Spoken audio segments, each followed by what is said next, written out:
دا د لښکرګاه ښار لویدیځ لور ته تاریخي بوس کلا ته غځېدلی شاوخوا 8 کیلومتر سړک دی چې له کلونو راهیسې کنډ او کپر دی چې د دې سیمې خلک یې د تګ راتګ پر مهال د ستونزو سره مخ کړي دي.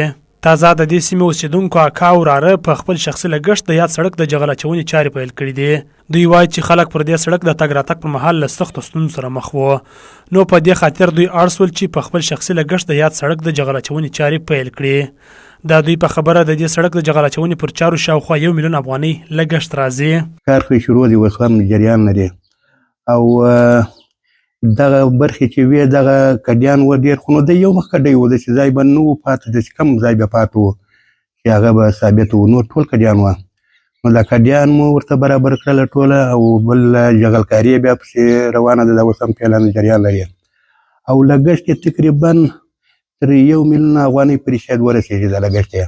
نو هغه زموږ د وطن مریض هم تر ځایه پورې نه رسېدی، یعنی په سم حالت کې کوم حالت کې چې دی و دا مریض تر هغه حالت دی نور هم خرابېدی چې دی تر هغه پورې رسېدی، تر شفاخانې او روغتونه پورې. دا سړک چې دی نو په دغه خاطر باندې موږ دا کار پیل کړي د غریبو ولس دپاره چې زموږ ډېر تګ و راتګ دی په دې سړک باندې. دا چې دی د ښار څخه غځېدلی دی د کلابس تر تاریخي کلا پورې. په ورته وخت کې هغه خلک چې پر دې سړک تګ راتګ کوي هم د دې کار له پیله خوښي څرګندوي او له دولت څخه د دې سړک د اساسي رغولو غوښتنه کوي تر څو خلک په اسانۍ تګ راتګ ورباندې وکړي.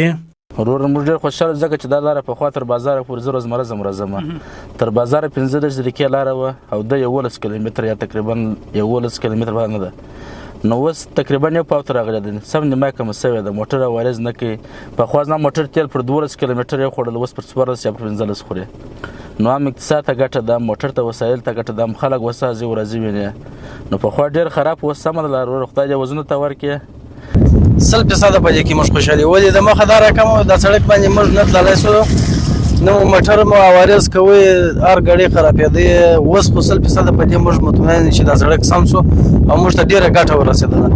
ولې مخکې چې و هم د تیلو مصرف ډېر و، کمانۍ ماتې کړه، ټایرونه پټاو کړه، 20 کیسې پکې راتلې. نو اوس الحمدلله شکر دی د دې ځوان سره ډېره مننه چې دا سړک یې راته جوړ کړي. هلمند کې اکا او وراره تاریخي بوس کلا ته د غځېدلي سړک د جغل اچونې چارې داسې مهال په خپل شخصي لګښت پیلوي چې د تېرو څو کلونو په بهیر کې په وار د دې سړک د اساسي رغولو وعدې سوي وې، خو دا وعدې همداسې د کاغذ پر مخ وعدې پاتې سوي دي چې اوس تازه یو ځل بیا د سروې د چارو د بشپړېدو خبر ورکول سوی دی. کرم خان سمسور، سکون راډیو.